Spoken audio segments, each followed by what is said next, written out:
A purpose is your why. Why you get up in the morning, why you do what you do, why you make certain decisions, why you have the circle of friends you have, why you make certain decisions. What is your why?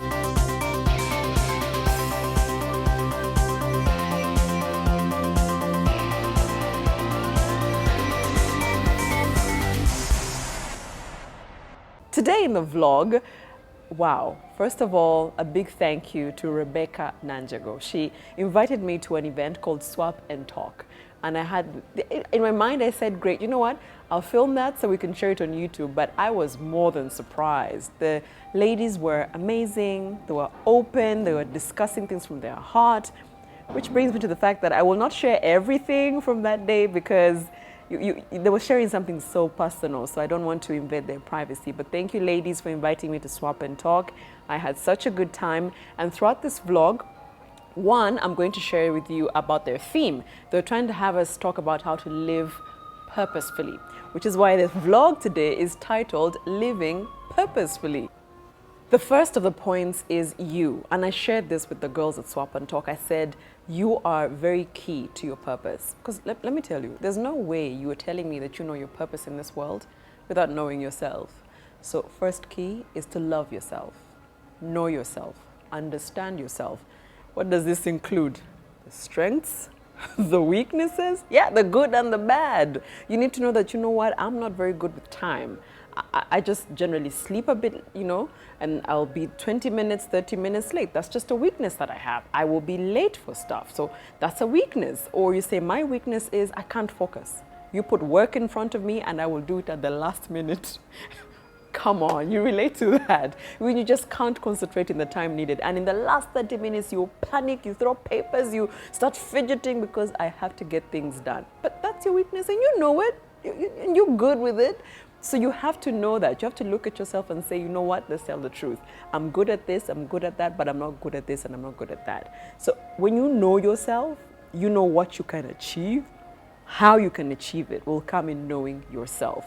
But I said love yourself. And many people nowadays don't understand this concept of self-love. They think it's just a gimmick. It's just something people talk about just to entice people to watch things or vlogs. Loving yourself is deep.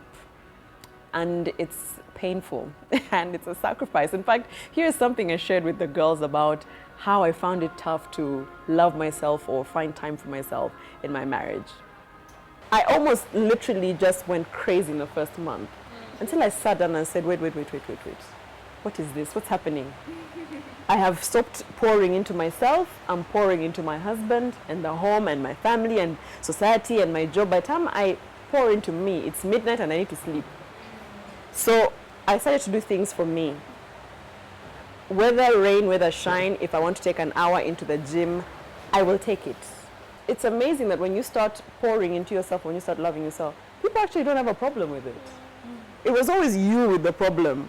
You're the one who thought if you do not kill yourself to take care of others, they will not make it. That was just a snippet of me complaining, but I've figured it out. I've found a way. So yes. Key number one in living purposefully is loving yourself, finding out about yourself, and getting to know yourself. Because if you know yourself, then you'll figure out what you're meant to be or meant to do, or your why in life. Number two is expectations. Expectations. See, you have expectations of yourself. You say, you know what, Flavia, I don't expect you to live this kind of life. I don't expect you to fail here. I don't expect you to talk to such people. I don't expect you to eat such food.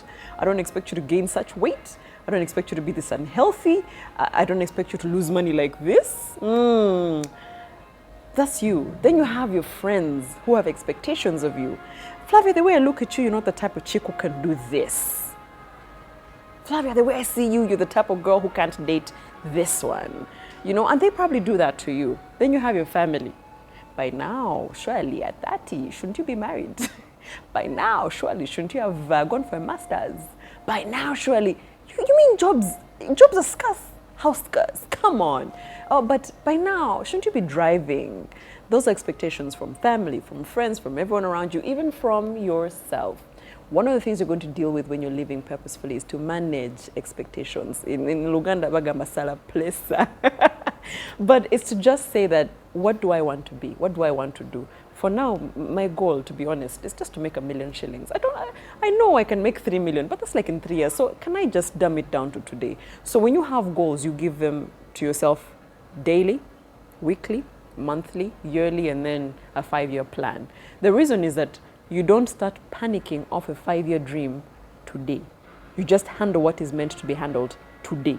Do you get what I mean? So they're saying you're not driving a car and you want to drive a car in 3 years because that's when you think you'll have money. What are you doing today to get closer to that dream? So if it means to make 200,000 today, focus on that. Put your expectation on that 200K, not the 30 million that will buy a car. That's the end goal. But if you start thinking that way, there's too much pressure and the expectations will drown you. So the trick is to just think daily, weekly, monthly, yearly, and then eventually. Do you see what I mean? When you break it down to that small, to just a day, it's easy to accomplish. The expectations are easy to drum out or to understand. But when it's this big of an expectation, because the goal is this big and the dream and the accomplishment is this big, you'll go mad. Third is failure. It's very important as you're living purposefully or figuring out your purpose to know that, one, failure will happen many more times than you think it will at every turn. But that's a good thing. Failure is actually a good thing. I know for us Christians, they say with every blessing, there's a battle. So the bigger the battle, the bigger the blessing. Take it the same way. When you fail, you know better and you do better. Jack Ma, the founder of Alibaba, very successful man, said, don't read the books on people who say this is how to get success. Why don't you look for how they failed? Because that tells you something about a man who fails today, gets up, fails tomorrow, gets up, fails again, doesn't give up, fails, almost gives up, and then gets up. That's the kind of person you need to look at, because let me tell you the truth. We look good some days, but some days we look bad. You're stressed, you're tired, some of you have children, so you go in between that, family, money at work, your presence in family, you're just torn apart. And so sometimes you just look like the world has had you for lunch, which means that stress will be there, which means you will fail. So just take it upon yourself to read other people's failures instead of their successes. How did the other one get up at such a point? If you could overcome, then I will. Which is why most of us like to hear a bad story that ends up in good. Fairy tale, you start off bad and then you end up good. Because it relates to us. If you could fail and get up, so can I and so will I. So look at your failures as, it's fine if I finish this problem right now. If I get out of this debt like this, then I know I can survive anything. If that's your perspective in life, then you're sorted. Eh? Number 4 is the environment. And I shared something with the girls at Swap and Talk about this. I think we can get you a piece of that. But let me tell you first. Your environment is your surroundings. It's from the people, the places you eat, you play at, you gym at, the clothes you wear, the things around you, the exposure around you. Change your environment, you change your mindset, and then of course you change your life. If you are stuck with the same people January to December, the same office cubicle, the same space, you eat lunch in the same place with the same people, the same way on the, gosh, some of you even the same plate. Let's be honest, you're never going to go anywhere, to be honest. Expose yourself, expand your environment. And that doesn't mean that you have to have lots of money to do that. Sometimes it's just take a walk somewhere you've not taken a walk. Or sometimes it means go meet people you've not met. Go to an event you normally typically wouldn't go to. But that just means you're going to meet new people. And I think one of the girls at Swap and Talk said that, oh, all of us here are not strangers. We're just friends you haven't met. Nice. So expose yourself. Go travel. If you can't travel, just meet people, make friends. Expose your mind to different things, different people, different lives. Jeez. And number 5, and my last point on how to live purposefully, ladies and gentlemen, is your habits or your routines. You know that whole thing they said, and I think when I was trying to read about self-love years ago, they said you have to wake up every day at the same time, whether it's 5 a.m., 6 a.m., whichever you choose, and then lay your bed, because if you lay your bed, then in the evening you come back and it's sorted and at least you accomplished one task. And I used to say, okay, so. But it's those little things, it's those little habits you do over and over and over and over again that inform your life. So you're going to check yourself and you say, what's my typical day like? What are my habits? What are my routines? What do I do over and over again. Are these habits taking me closer to my purpose and my dreams, or drawing me further from my purpose and my dreams? Some of you, you're saying, my dream is, maybe you're a student, is to be the best. I'm going to top my class at the end of the years. But you're not reading, you're not showing up for the coursework. Even when you're in the group and they're discussing, you're going like, but you guys, where are we going tonight? You're the one who's never focused. You're the one who is not bothered. You're the one who wants to research. You're the one who wants to read. But your dream is to be top of the class. So your habits daily are taking you further and not closer to your dreams. Some of you saying, oh, you know what, my dream is to save money, invest, buy a property, do this, do that. But every day you're spending on useless things. Every single day your habits are, I will eat here, I will do this, I will spend my money there. YOLO, life, you only live once, my friend. Okay. We'll see how far that takes you.